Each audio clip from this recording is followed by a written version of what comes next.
अभी हम बहरा कर रहे हैं।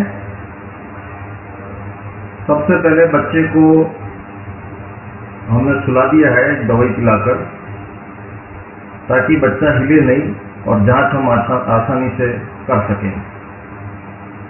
इस वक्त हम जहां जहां लीड लगाएंगे उस हिस्से को हम अच्छे से साफ कर रहे हैं। कान के पीछे के हिस्से, सर के बिल्कुल बीच का हिस्सा और सर के आगे का हिस्सा। अगर ये हम साफ अच्छे से नहीं करेंगे तो जो रिपोर्ट बनेगी वो अच्छी नहीं बनेगी, वेव्स जनरेट सही नहीं होगी और हमारी रिपोर्ट गलत हो जाएगी। तो ये एक महत्वपूर्ण पार्ट है जो हम हमेशा ध्यान देना चाहेंगे इस जांच को करने से पहले। यह वो मशीन है जिससे हम वेव जनरेट करेंगे और कान के अंदर उस साउंड को हम भेजेंगे। बहरा टेस्ट के अंदर हम लोग उस वेव को रिकॉर्ड करते हैं जो कान में भेजकर वापस लौट कर आती है। आप देख रहे हैं कि हम पेस्ट इस तरीके से लगा रहे हैं जो कंडक्टिव पेस्ट है, और लीड को हम इस तरीके से पेस्ट कर लेते हैं। सिर के ऊपर की लीड जो आगे की तरफ लगती है, ये ग्राउंड लीड है, ये हमने फिक्स कर दी है और कॉटन से उसको ढक दिया ताकि उस पर हवा का मार नहीं पड़े और वो मॉइस्चर नीचे जो सॉल्यूशन लगा रखा है। इस तरीके से हम 4 लीड लगाएंगे। 3 लीड एक साथ काम करती है एक कान को जांचने के लिए, और जब दूसरा कान जांचना होता है तो हम दूसरे कान की लीड और 2 लीड जो बीच में लग रही है ये अपना काम करेंगे।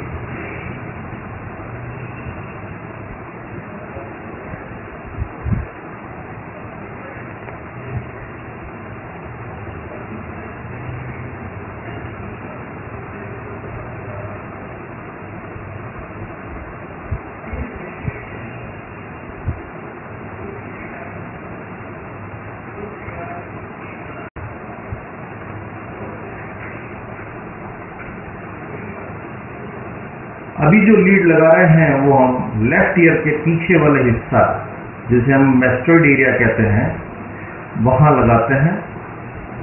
लीड का प्लेसमेंट, लीड किस तरीके से लगाई जाती है उसकी बहुत अहमियत है। थोड़ी सी चूक और आपकी रिपोर्ट गलत बन जाती है।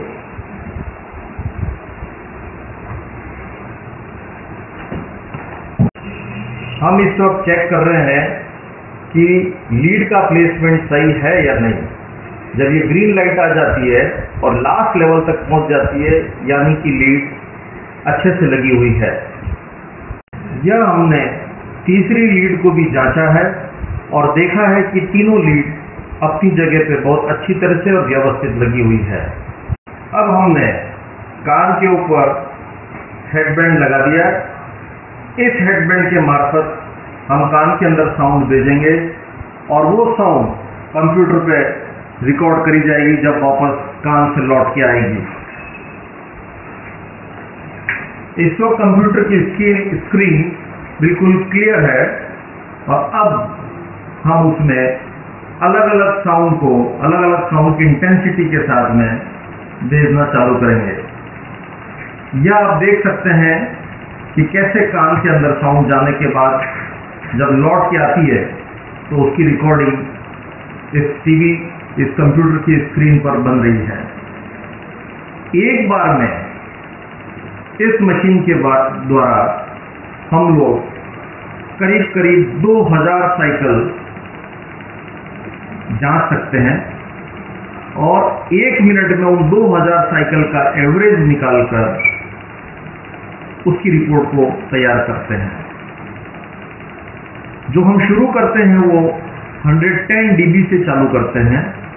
जो इंटेंसिटी साउंड की होती है वो 120 dB, 110 dB, 100 dB, 90 dB इस तरीके से घटाते हुए साउंड की इंटेंसिटी को हम जांचते हैं कि कान उन साउंड को रिसीव कर रहा है या नहीं कर रहा है।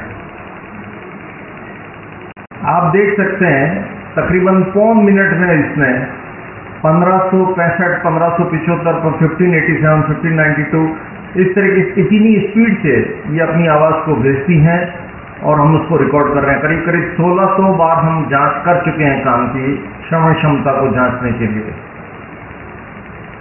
और ये फिगर जब 2000 पे चला जाएगा तब कंप्यूटर ऑटोमेटिकली उसको रिकॉर्ड करना बंद कर देगा।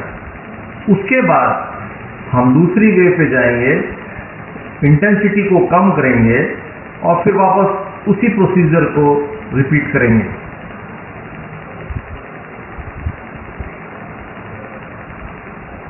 ये 2000 हो गया और अब ऑटोमेटिकली उसने दूसरी वेव पकड़ ली जिसकी इंटेंसिटी 100 dB के आसपास होगी।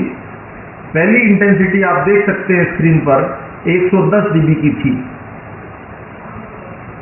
उसका जो एम्पलीट्यूड था वो 0.5 माइक्रोवोल्ट का था और 1 मिलीसेकंड की रिकॉर्डिंग उसकी थी।